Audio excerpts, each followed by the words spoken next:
ಸ್ವಾಗತಿಸುತ್ತಾ ಇಂದಿನ ಮಾಧ್ಯಮಗೋಷ್ಠಿಯ ವಿಚಾರ ರಾಜ್ಯದಲ್ಲಿ ಈಗ ತಾಜಾ ಸುದ್ದಿಯಲ್ಲಿರುವ RSS ರಿಜಿಸ್ಟ್ರೇಷನ್ ವಿಷಯ ಮತ್ತು ಮೋದಿಯವರ 12 ವರ್ಷಗಳ ಪ್ರಧಾನಮಂತ್ರಿಗಳು ಆಗಿದ್ದು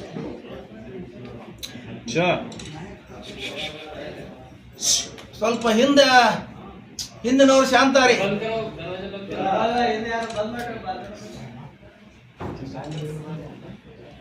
ಸುಮಾರು 10 ವರ್ಷಗಳ ಹಿಂದೆ ಈ ನಗರದ ನವರತ್ನ ಹೋಟೆಲ್ನಲ್ಲಿ ಪಾಕಿಸ್ತಾನ ಧ್ವಜ ವಿಷಯ ಕುರಿತು ಒಂದು ಪತ್ರಿಕಾಗೋಷ್ಠಿ ನಡೀತಾಯಿತ್ತು. ಆವಾಗ TV9 ರಿಪೋರ್ಟರ್ ಆದಂಥ ಬಾಲಚಂದ್ರ ರೂಗಿ ಅವರು ನನಗೊಂದು ಪ್ರಶ್ನೆ ಕೇಳಿದ್ರು. ಮದರಸಾಗಳಲ್ಲಿ ಉಗ್ರವಾದ ತರಬೇತಿ ಕೊಡ್ತಾರಂತಲ್ಲ, ನಿಮ್ಮದೇನು ವಿಚಾರ ಅಂತ ಹೇಳಿದ್ರು ನಾನು. ಅವಾಗ ನಾನು ಹೇಳಿದೆ, ಒಳ್ಳೆ ಪ್ರಶ್ನೆ ಕೇಳಿದ್ರಿ. ದೇಶದಲ್ಲಿರುವ ಎಲ್ಲ ಮದರಸಾಗಳು ಸಂಘಗಳು ನೋಂದಣಿಯಾಗಿದ್ದಾವೆ. ಎಲ್ಲ ಮದರಸಾಗಳ ಮುಂದೆ ಬೋರ್ಡ್ ಇದೆ, ನಾಮಫಲಕ್ಕಿದೆ, ಅಲ್ಲಿ ಒಳಗೆ ಏನು ಚಟುವಟಿಕೆ ಇದೆ ಅನ್ನೋದು ಆ ಬೋರ್ಡ್ದಲ್ಲಿ ಬರೆದಿದ್ದಾರೆ.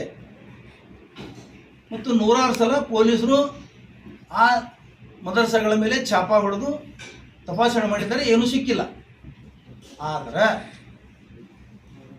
RSS ಸಂಘಟನೆಯ ನೋಂದಣಿ ಇವತ್ತಿಗೂ ಆಗಿಲ್ಲ. RSS ಸಂಘಟನೆ ಕಚೇರಿಗಳು ಎಲ್ಲಿದಾವ ಗೊತ್ತಿಲ್ಲ. ನಾಗಪುರದಿಂದ ಬಿಜಾಪುರದವರೆಗೆ, ಹಳ್ಳಿವರೆಗೆ ಅವ್ರು ತರಬೇತಿ ಎಲ್ಲಿ ಕೊಡ್ತಾರೆ, ಏನು ಗುಪ್ತ ತರಬೇತಿ ಯಾಕೆ ಕೊಡ್ತಾರೆ, ಅವರು ಯಾವುದೂ ಏನು ಅವರು ಸಾರ್ವಜನಿಕವಾಗಿ ಮಾಡೋದಿಲ್ಲ. ಅಂದಾಗ ಯಾರು ಯಾವ ತರಬೇತಿ ಕೊಡ್ತಾರೆ ಅನ್ನೋದು ನೀವೇ ನಿರ್ಣಯ ಮಾಡ್ರಿ ಅಂತ ಹೇಳಿದ್ದೆ ಅವಾಗ ನಾನು. ಅದೇ ಪ್ರಶ್ನೆಯನ್ನು ನಮ್ಮ ಕರ್ನಾಟಕ ಸರ್ಕಾರದ ಸನ್ಮಾನ್ಯ ಗೃಹ ಮಂತ್ರಿಗಳಾದ ಪ್ರಿಯಾಂಕಾ ಖರ್ಗೆ ಅವರು ಇವತ್ತ RSS ಮುಂದೆ ಇಟ್ಟಿದ್ದಾರೆ. ಅವ್ರು ಏನು ಹೇಳ್ತಾ ಇದ್ದಾರೆ ಅಂದರೆ, ಸುಮಾರು 2 ವರ್ಷಗಳಿಂದ ಅದು ಪ್ರಿಯಾಂಕಾ ಖರ್ಗೆ ಅವರು ಹೇಳ್ತಾ ಇದ್ದಾರೆ. ಇವತ್ತು ಅವರಲ್ಲಿ ಅವರು ಗೃಹ ಖಾತೆಗೆ ನೇಮಕ ಆಗಿದ್ದಾರೆ. ಅವ್ರು ಏನು ಹೇಳ್ತಿದ್ದಾರೆ ಅಂದ್ರೆ, ಒಂದು ಸಂಘಟನೆ ಅಂದ ಮೇಲೆ ಅದು ನೋಂದಣಿ ಆಗಬೇಕು, ಭಾರತ ದೇಶದ ಕಾನೂನಿನ ಪ್ರಕಾರ ನೋಂದಣಿ ಆಗಬೇಕು ಅಂತ ಹೇಳ್ತಾ ಇದ್ದಾರೆ. ಆದರೆ ಈ CT ರವಿ ಅವರು, ಅಶೋಕ್ ಅವರು, BJP ನಾಯಕರು ನೋಂದಣಿ ಅವಶ್ಯಕತೆ ಇಲ್ಲ, ನೋಂದಣಿ ಯಾಕೆ ಮಾಡಬೇಕು? ಹಂಗಾದ್ರೆ ಈ ರಾಷ್ಟ್ರದ ಕಾನೂನು ಅವರಿಗೆ ಅಪ್ಲೈ ಆಗಲ್ವಾ? ಸಂಘ ಅಂದಮೇಲೆ ಸಂವಿಧಾನ ಪ್ರಕಾರ, ಕಾನೂನು ಪ್ರಕಾರ ಅದು ನೋಂದಣಿ ಆಗಬೇಕು. ಇವರು ಸಂವಿಧಾನದ 19C ಹೇಳ್ತಾರೆ. ಅದು ಏನು ಹೇಳ್ತಂದ್ರೆ, ಯಾರ್ಯಾರು ತಮ್ಮದು ಏನಿದ್ರೆ ಆಚರಣೆ ಇದ್ರೆ ಮಾಡಬೇಕು. ಆದರೆ ಇನ್ನೊಂದು ಕಡೆ ಅದು ಇನ್ನೊಂದು ಕಲಂ ಹೇಳ್ತಾ ಇಲ್ಲ. ಅವರು ಸಂಘ ಅಂತ ವಿಚಾರ ಬಂದಾಗ ಅದು ನೋಂದಣಿ ಆಗಬೇಕು ಅನ್ನೋದು ಕಾನೂನಲ್ಲಿದೆ, ಸಂವಿಧಾನದಲ್ಲಿದೆ. ಅದು ಓದಿ ಹೇಳ್ತಾ ಇಲ್ಲ ಅವರು. ಬರೀ 19C ಒಂದು ಹೇಳಿ ಜನರಿಗೆ ಕಣ್ಣಿಗೆ ಮಣ್ಣು ಎರಚಬೇಕಂತಾಗ. ಆಮೇಲೆ ಈ CT ರವಿ, ಅಶೋಕ, BJP ನಾಯಕರುಗಳು ಯಾಕೆ ಹೇಳ್ತಾ ಇದ್ದಾರೆ ಉತ್ತರ ಈ ಪ್ರಶ್ನೆಗೆ, ಗೃಹ ಮಂತ್ರಿಗಳ ಪ್ರಶ್ನೆಗೆ? ಜಿಗಳೆಲ್ಲ ಹೋದ್ರು, Santosh G, Ram G, Madhav G, ಈ ಜಿಗಳು ಯಾಕೆ ಉತ್ತರ ಹೇಳ್ತಾ ಇಲ್ಲ? RSS ಮುಖ್ಯಸ್ಥರಾದಂಥ ಜಿಗಳು ಇವರೇ ಜಿ ಹೇಳ್ಕೊಳ್ಳೋದು. ಇವ್ರು ಯಾಕೆ ಉತ್ತರ ಹೇಳ್ತಾ ಇಲ್ಲ? ಇವ್ರು ಯಾಕೆ ಹೊರಗೆ ಬರ್ತಾ ಇಲ್ಲ? ಇವ್ರು ಯಾಕೆ ಕತ್ತಲೆಯಲ್ಲಿ ಕೂತು ಆಟ ಆಡ್ತಾ ಇದ್ದಾರೆ? ಅವರು ಉತ್ತರ ಹೇಳ್ಬೇಕಲ್ಲ. RSS ಸಂಘಟನೆ ಉತ್ತರ ಹೇಳಬೇಕು. RSSಗೆ ಪ್ರಶ್ನೆ ಮಾಡಿದ್ದಾರೆ ಗೃಹ ಮಂತ್ರಿಗಳು, RSSಗೆ ಹೇಳಿದ್ದಾರೆ ನೋಂದಣಿ ಮಾಡಿಕೊಳ್ಳಿ ಅಂತ ಹೇಳಿ.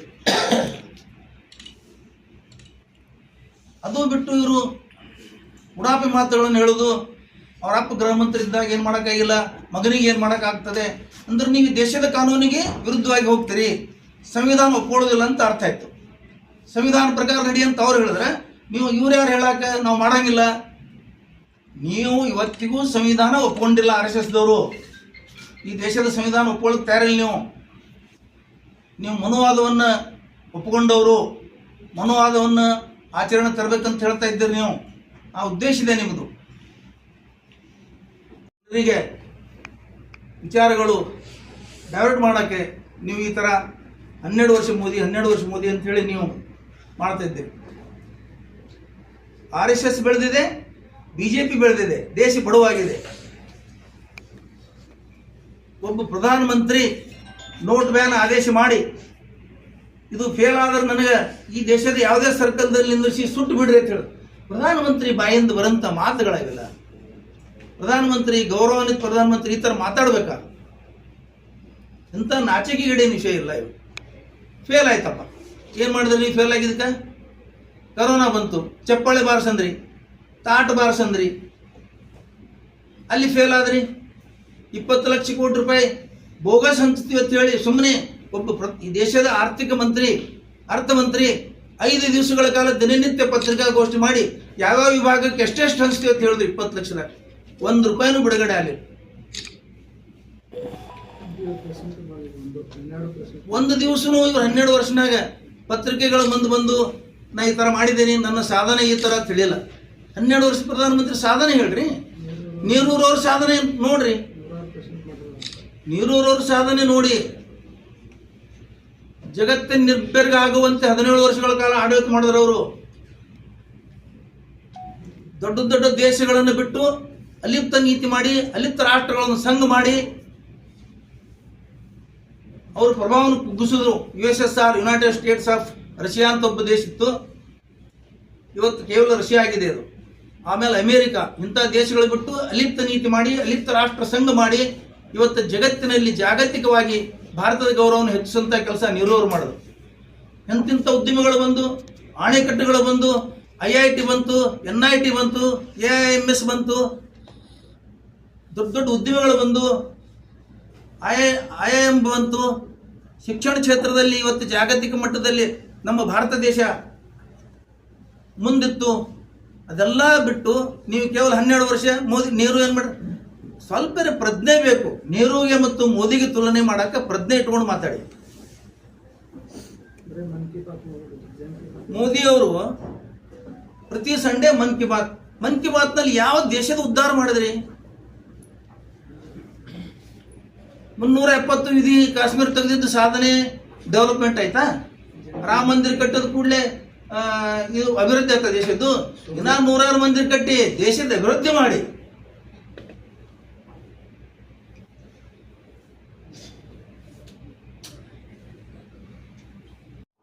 ಕೆಲವು ಜನಗಳು, ಕೆಲವೇ ಪರ್ಸೆಂಟೇಜ್ ಜನರ, ಉಚ್ಚ ಜಾತಿಯವರ ಸಾಮಾಜಿಕ, ಆರ್ಥಿಕ ಹಾಗೂ ರಾಜಕೀಯ ಭವಿಷ್ಯದ ಸಲುವಾಗಿ ಶೂದ್ರರನ್ನ ಬಳಸಿಕೊಂಡು ಇವರ ಒಂದು ಸಾಮಾಜಿಕ, ಆರ್ಥಿಕ, ರಾಜಕೀಯ ಪ್ರಗತಿಗಾಗಿ ಹುಟ್ಟಿರ್ತಕ್ಕಂಥ ಒಂದು ಸಂಸ್ಥೆ. ಹಾಗಾಗಿ ಅದಕ್ಕೆ ಏನಾಗಿದೆ ಅಂದ್ರೆ, ಯಾವಾಗಲೂ ಕೂಡ ಅವರು ಯಾವುದೇ ಒಂದು ದೇಶದ ಒಂದು ಸ್ವಾತಂತ್ರ್ಯ ಹೋರಾಟದಲ್ಲಿ ಕೂಡ ಭಾಗವಹಿಸಂಗಿಲ್ಲ. ಅವರು ಯಾವುದೇ ಒಂದು ರೈತರದ್ದು ಒಂದು ಏನೋ ಒಂದು ಸಮಸ್ಯೆ ಬಂದಾಗ ಭಾಗವಹಿಸಂಗಿಲ್ಲ. ಇಲ್ಲಿ ಮೊನ್ನೆ ನೀಟ್ ಹಗರಣ ಆಯ್ತು, ಇಷ್ಟೊಂದು ನೀಟ್ ಲೀಕ್ ಆಯ್ತು, ಒಂದಿನ ಎಲ್ಲೂ ಎಲ್ಲಾಗಿಲ್ಲ. ಜನಸಾಮಾನ್ಯರಿಗೆ, ವಿದ್ಯಾರ್ಥಿಗಳಿಗೆ, ರೈತರಿಗೆ, ಕಾರ್ಮಿಕರಿಗೆ ಇವರು ಸಮಸ್ಯೆ ಬಂದಾಗ ಕೂಡ ಯಾವತ್ತೂ ಕೂಡ ಅವರು ಬೀದಿಗಿಳಿದು ಅಥವಾ ಯಾವುದೋ ಒಂದು ಸ್ಟೇಟ್ಮೆಂಟ್ ಸಹಿತ ಬರೋದಿಲ್ಲ, ಬೀದಿಗಿಳಿದು ಹೋರಾಟ ಮಾಡ್ತಕ್ಕಂಥ ಕೆಲಸವನ್ನು ಮಾಡಿಲ್ಲ. ಮತ್ತು ಇವರೇನೋ ದೇಶಭಕ್ತಿ ಸಂಘಟನೆ ಅಂತಾರೆ. ದೇಶಭಕ್ತಿ ಅಂದ್ರೆ ಏನ್ರಿ? ಕಾನೂನು ಪ್ರಕಾರ ಮಾತಾಡೋಣ. ನಾವು ಕಾನೂನು ಪ್ರಕಾರ ಮಾತಾಡ್ತೇವೆ. ದೇಶಭಕ್ತಿ, ದೇಶ ಅಂದ್ರೆ ಒಂದು ಮೊದಲು ನಮ್ಮ ದೇಶದ ಧ್ವಜ ಇರ್ಬೇಕು. ಮುಂದೆ ನೀವೇನಾರ ದೇಶಭಕ್ತಿ ಪಾಠ ಹೇಳ್ಬೇಕಂದ್ರೆ ಆ ಧ್ವಜಕ್ಕೆ ಗೌರವ ಕೊಡಬೇಕು. ನಮ್ಮ ದೇಶದ ಧ್ವಜಕ್ಕೆ ಗೌರವ ಕೊಡಬೇಕು. ನಮ್ಮ ರಾಷ್ಟ್ರ ಗೀತೆಗೆ ಗೌರವ ಕೊಡಬೇಕು. ನಮ್ಮ ರಾಷ್ಟ್ರ ಒಂದು ನಾಯಕರಿದ್ದಾರೆ, ಅವ್ರಿಗೆ ಗೌರವ ಕೊಡಬೇಕು. ಇದನ್ನ ಗೌರವ ಕೊಡೋದು ಕಲಿಸಿದ್ರೆ ಇದಕ್ಕೆ ದೇಶಭಕ್ತಿ ಅಂತಾರೆ. ಇದನ್ನ ಬಿಟ್ಟು ನೀವೇನ್ ಮಾಡಿರಿ? 100 ವರ್ಷದ ನೀವೇನ್ ಮಾಡಿರಿ ಹೇಳ್ರಿ? ಬರೀ ದ್ವೇಷಭಕ್ತಿಯನ್ನ ಮಾಡಿರಿ. ದ್ವೇಷಭಕ್ತಿಯನ್ನು ಮಾಡಿದ್ರೆ ನೀವು ದ್ವೇಷವನ್ನು ಹುಟ್ಟು ಹಾಕ್ತಕ್ಕಂಥ ಸಮಾಜದಲ್ಲಿ ದ್ವೇಷವನ್ನು ಹುಟ್ಟು ಹಾಕ್ತಕ್ಕಂಥ ಈ ಶೂದ್ರರನ್ನ ಬಳಸಿಕೊಂಡು ಈ ಒಂದು ಸಮುದಾಯಕ್ಕೆ, ಉಚ್ಚ ಜಾತಿಯವರ ಒಂದು ಅನುಕೂಲಕ್ಕಾಗಿ ಮಾಡಿರ್ತಕ್ಕಂಥ ಇದೊಂದು ಸಂಸ್ಥೆ. ಬೇಕಾದ್ರೆ ನೋಡ್ರಿ, ನೀವು ಆನ್ ರೆಕಾರ್ಡ್ ಹೇಳ್ತೀನಿ ನಾನು. ಇದನ್ನ ಆನ್ ರೆಕಾರ್ಡ್ ಇದೆ. ಈಗ ಕೂಡ ಮೋದಿಯವ್ರ ಸರ್ಕಾರ ಸುಮಾರು 12 ವರ್ಷದಿಂದ ಇದೆ. ನಾಮಿನೇಟೆಡ್ ಸೀಟ್ಗಳು ರಾಜ್ಯಸಭಾ ಹಿಡ್ಕೊಂಡು ಯಾವುದೇ ಒಂದು ನಾಮಿನೇಟೆಡ್ ಸೀಟ್ ಹೈಯೆಸ್ಟ್ ನಂಬರ್ ಯಾರು ಯಾವ ಒಂದು ಸಮುದಾಯ ಪಡಿತಾ ಇದೆ ಅಂತಕ್ಕಂಥದ್ದನ್ನು ನೋಡ್ರಿ, ನೀವು ಲೆಕ್ಕ ತೆಗೆದು ನೋಡ್ರಿ. ಹಿಂಗಿದೆ. ಹಿಂಗಾಗಿ ಏನದಲ್ಲ, ಇದನ್ನ ಜನಸಾಮಾನ್ಯರನ್ನ, ಶೂದ್ರರನ್ನ ಬಳಸಿಕೊಂಡು ಅವ್ರನ್ನ ಬಡದಾಡ್ಲಿಕ್ಕೆ ಹಚ್ಚಿ ಈ ದೇಶದಲ್ಲಿ ಒಂದು ಸಾಮಾಜಿಕ ಸಾಮರಸ್ಯವನ್ನು ಕದಡ್ತಕ್ಕಂಥ ಈ ಒಂದು ಸಂಸ್ಥೆ. ಈಗ ಹೇಳಿದ್ರು ಇವ್ರು ಎಲ್ಲೆಲ್ಲೋ ಸಂಸ್ಥೆಗಳದಾವು, ಅವ್ರು ಏನೋ ದ್ವೇಷಭಕ್ತಿ ಇದು ಮಾಡ್ತಾರೆ, ಏನ್ರಿ ಟ್ರೈನಿಂಗ್ ಕೊಡ್ತಾರೆ, ಅದು ಕೊಡ್ತಾರೆ. ಬೇಕಲ್ಲ ಒಂದು. ಯಾಕೆ ನೀವು ಅಂಬೇಡ್ಕರ್ ಅವರು ಬರೆದಿರ್ತಕ್ಕಂಥ ಸಂವಿಧಾನ ನಿಮ್ಗೆ ಯಾಕೆ ಒಪ್ತಾ ಇಲ್ಲ? ಯಾಕೆ ದಲಿತರು ಬರೆದಿರ್ತಕ್ಕಂಥ ಸಂವಿಧಾನ ನಾವು ಬರೋದಿಲ್ಲ ಅಂತೀರೇನು? ಹೆಂಗೆ ನೀವು ಮನುವಾದವನ್ನ ಆಚರಣೆ ಮಾಡ್ತಾ ಇದ್ದೀರಿ? ನಮಗೆ ಯಾರೋ ಕಾನೂನು ನಾವು ಯಾವ ಹೇಳ್ತಾನೆ ಅವ್ರು ಅಪ್ ಮಾಡೋಕ್ಕಾಗಿಲ್ಲ, ಇವ್ರು ಅಪ್ ಮಾಡೋಕ್ಕಾಗಿಲ್ಲ. ಅರೆ, ಒಬ್ಬ ಸಂಸತ್ ಸದಸ್ಯನಾಗಿ ನೀನು ಅಂಬೇಡ್ಕರ್ ಅವರು ಬರೆದಿದ್ದಕ್ಕಾಗಿ ನೀವು ಸಂಸತ್ ಸದಸ್ಯರಾಗಿರಿ. ಮೊದಲ ನೆನಪಿಟ್ಕೋರಿ, ಅಂಬೇಡ್ಕರ್ ಜಿ ಅವರು ಬರೆದಿರ್ತಕ್ಕಂಥ ಅದರಿಂದ ನೀವು ಸಂಸತ್ ಇಲ್ಲಾಂದ್ರೆ ನೀವು ಎಲ್ಲಿರ್ತಿದ್ರಿ ಯಾರಿಗೆ ಗೊತ್ತಾ? ಎಲ್ಲಿರ್ತಿದ್ರಿ ನೆನಪು ಮಾಡ್ಕೋಬೇಕು ಫಸ್ಟ್. ಹಂಗಾಗಿ ಕಾನೂನಿಗೆ ಗೌರವ ಕೊಡಬೇಕು, ಸಂವಿಧಾನಕ್ಕೆ ಗೌರವ ಕೊಡಬೇಕು. ಅಕಸ್ಮಾತ್ ಈ BJP ಅವರು RSS ನವರು ಕಾನೂನಿಗೆ ಗೌರವ ಕೊಡೋದೇ ಆಗಿತ್ತಂದ್ರೆ ನೇರವಾಗಿ ಅವ್ರು ರಿಜಿಸ್ಟರ್ ಮಾಡ್ತಿದ್ರು. ಅವರು ಮಾಡೋದಿಲ್ಲ. ಎಲ್ಲನೂ ಏನಂದ್ರೆ ಭೂಗತವಾಗಿ ಮಾಡ್ಬೇಕಂತ ಅವ್ರ ಉದ್ದೇಶ ಇದೆ. ಅವರು ಅವ್ರ ಚಟುವಟಿಕೆಗಳನ್ನು ಭೂಗತವಾಗಿ ಮಾಡ್ಬೇಕಂತಾರ ಅವರು. ಅದರ ಉದ್ದೇಶದಿಂದ ಅವರು ಯಾವುದೋ ರಿಜಿಸ್ಟರ್ ಮಾಡ್ತಾ ಇಲ್ಲ.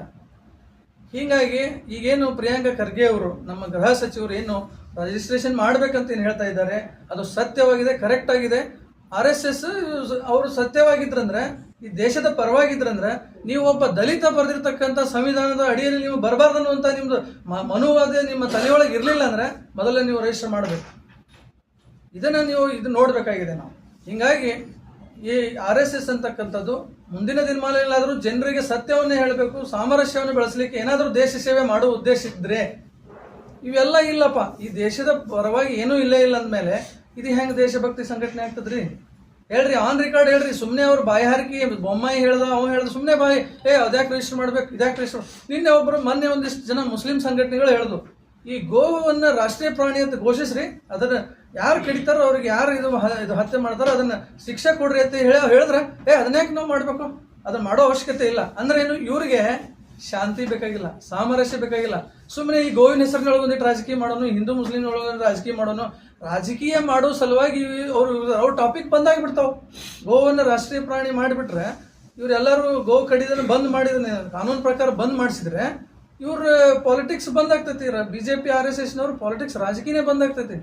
ಹಾಗಾಗಿ ಈ RSS ಅಂತಕ್ಕಂಥದ್ದು ಯಾವುದೇ ಒಂದು ಶೂದ್ರರನ್ನ ಬಳಸಿಕೊಂಡಂಥದ್ದು ಇಲ್ಲಿವರೆಗೂ ಕೂಡ ಯಾರೇ ಒಬ್ಬರು ಶೂದ್ರರನ್ನ ಅವರು RSS ಮುಖ್ಯಸ್ಥರನ್ನ ಮಾಡಿಲ್ಲ. ನೋಡ್ಕೊಳ್ಳಿ ನೀವು, ಅದು ಇರೋದೇ ಅದಕ್ಕೆ. ಅದು ಕೆಲವು ಪರ್ಸೆಂಟೇಜ್ ಜನರ ಸಲುವಾಗಿನೇ ಒಂದು ನಿರಂತರವಾಗಿ 100 ವರ್ಷದಿಂದ ಕೆಲಸ ಮಾಡ್ತದೆ. ಮುಂದೆನೂ 100 ವರ್ಷ ಮಾಡಿದ್ರು ಸಹಿತ ಇದನ್ನೇ ಮಾಡ್ತದೆ ಅಂತಕ್ಕಂಥ ಮಾತನ್ನ ಈ ಸಂದರ್ಭದಲ್ಲಿ ಹೇಳಕ್ ಬಯಸ್ತೀನಿ.